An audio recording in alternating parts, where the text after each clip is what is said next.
Alright, tapos na tayo mag-coffee mga idol. Alam ko. Alright mga idol. Back to basic tayo mga idol. Matagal-tagal nating natigilan ito. Babalikan natin muli ang ating nakagawian. Homework off. Ito mga idol. Medyo may naramdaman tayo na konti sa ating katawan. Kaya kailangan nating balikan ito mga idol. Bali itong binubuhat natin na dumbbell mga idol ay 20 pounds na ito mga idol. Hindi natin pwedeng pabigatan kaagad dahil ang nangyayari sa atin ay bumabalik tayo sa basic procedure.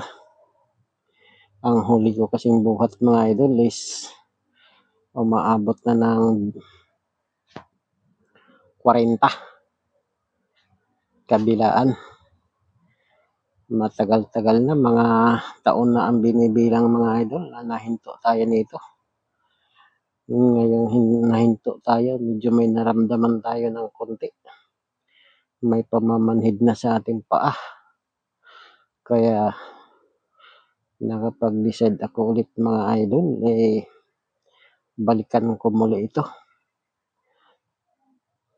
Parang sumigla muli ang ating katawan. Dahil palagay ko, pawis lang ito na hindi nalabas sa ating katawan.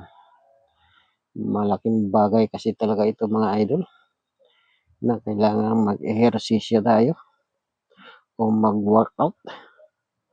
Although may gym din naman dito sa atin tinitirahan mga idol, kaya lang tinatamad muna tayong umakyat doon. Baka mapapasubo tayo kaagad sa mabibigat. May personal naman akong dumbbell mga idol. Kaya sinimulan ko muna muli mag-umpisa. Dahil may naramdaman tayo ng konti sa ating paa. May pamamanhid na. Palagay ko ito ay hindi lang nakalabas na pawis. Kaya subukan kong balikan muli ito mga idol. Back to basic. Ito yung tinatawag kong back to basic mga idol. 20 pounds lang muna ito. 10 bawat plates. 2 plates kasi ito mga idol kabilaan sa isang dumbbell. Hindi muna tayo diretso sa mabigat para hindi mabigla ang ating katawan. So ang gagawin muna natin ngayon is magpapapawis muna. Parang warm up lang muna ito mga idol. Subukan natin gawing hobby ito mga idol. Araw-araw sa loob ng 7 araw. Titingnan natin o obserbahan natin kung mayroong pagbabago yung ating naramdaman. Medyo namamanhid na kasi yung ating paa mga idol. Kung hindi natin maagapan ito, parang mauwi ito sa gout, arthritis, o kaya rheuma. Kaya naisipan kong gawin ito. Hindi ko muna ito idadaan sa gamot. Subukan ko muna itong magpapapawis na lang muna mga idol. Para malalaman natin kung mayroong epekto o mayroong pagbabago. Dahil matagal-tagal na tayong hindi napapawisan. Taon na ang mga binilang mga idol. Ang huli nating jogging din 2023 pa siguro yun kung hindi ako nagkakamali.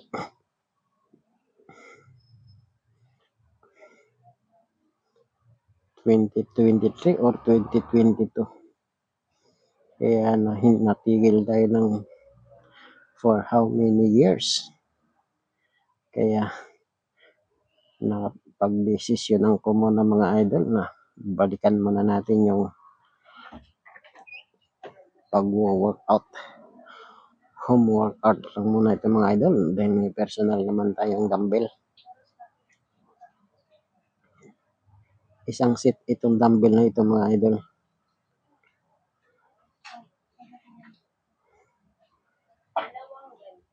Kaso lang, hindi muna tayo diretso sa mabigat. Umpisahan muna natin dito sa 20 pounds. Dahil ito pa ang magaan sa atin. Sa sunod na araw, maramdaman natin to kung kailangan nating magdagdag ng plates o magdagdag ng pounds. Itutuloy muna natin to ng mga 2 to 3 days. After 3 days siguro mga idol, magdagdag tayo ng 2 plates. Hindi mo natin biglain para hindi sasakit bigla ang ating katawan. Ayan mga idol, naniniwala ko ang pag-exercise ay isang mabisang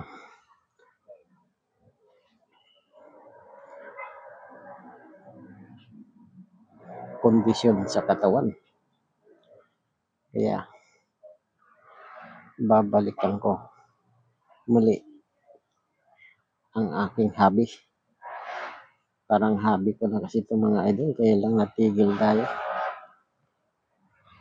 Hanggat wala pa tayo masyadong mabigat na naramdaman. Kailangan lang talagang mapapawisan tayo mga idol. Dahil sa ating pagmomotor, nakalimutan na nating magbubuhat. Ang ating gawain, mag-exercise.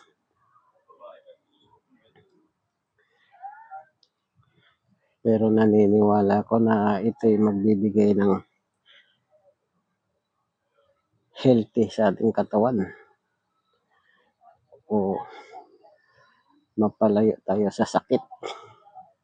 Huwag lang labis-labis mga idol, kasi pag labis-labis din ito o sobrang bigat ang ating bubuhatin, hindi na rin maganda sa ating katawan.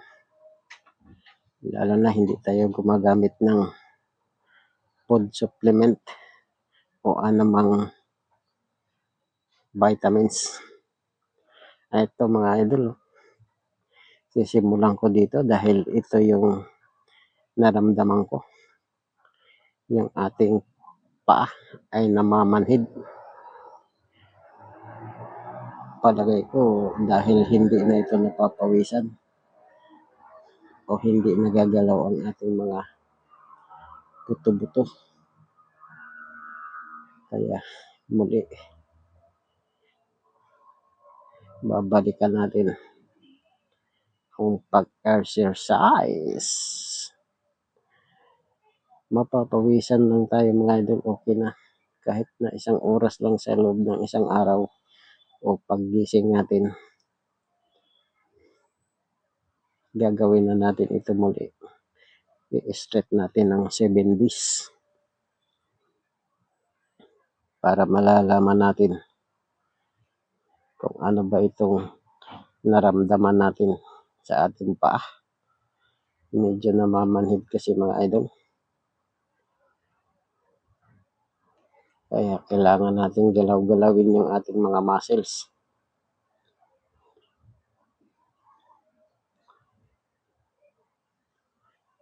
Ayan mga idol. Sa makakaya lang. Pahinga naman pag medyo mapagod na. Simpleng exercise lang ito mga idol. Dahil ito ay 20 pounds lamang. Back to basic workout. Ituloy-tuloy natin ito mga idol hanggang 7 days. kumbaga antibiotic. Ito yung tinatawag kong antibiotic exercise. Back to basic sa loob ng 7 days. Kapag effective ito mga idol, gawin na natin itong twice a week o bibigatan na natin ang ating dumbbell. Magdadagdag na tayo ng plates mga idol. Mahalaga kasi talaga ang ating kalusugan mga idol. Mahirap ngayon magkasakit dahil mga gamot, lalo rin tayong nagkakasakit kapag sobra-sobra na yung ini-intake natin gamot, lalo na sa mga pain reliever. Ang ating katawan mga idol, hindi kasi ito nasasanay sa gamot. Nasasanay lang ito sa workout or exercise. Ayan, ganyan lang mga idol. Simple lang. Basic lang ito mga idol. Malalaman natin to sa loob ng 7 days kung may epekto o may improvement. Dahil yung dalawang talampakan ko namamanhid siguro sa init na ng motor ito mga idol.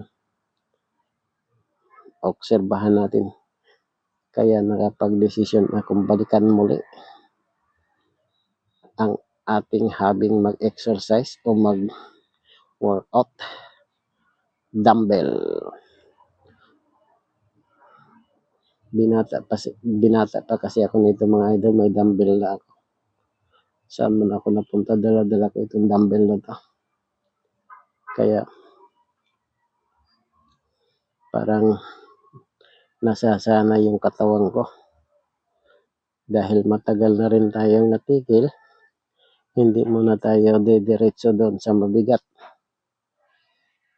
7 days muna tayo nito sa 20 pounds.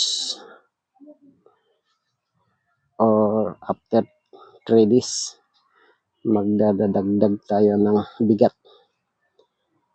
Depende lang sa kondisyon nating katawan mga idol. Kasi mahirap din pag masobraan sa bigat. Manginginig ang ating katawan kapag hindi nakayanan.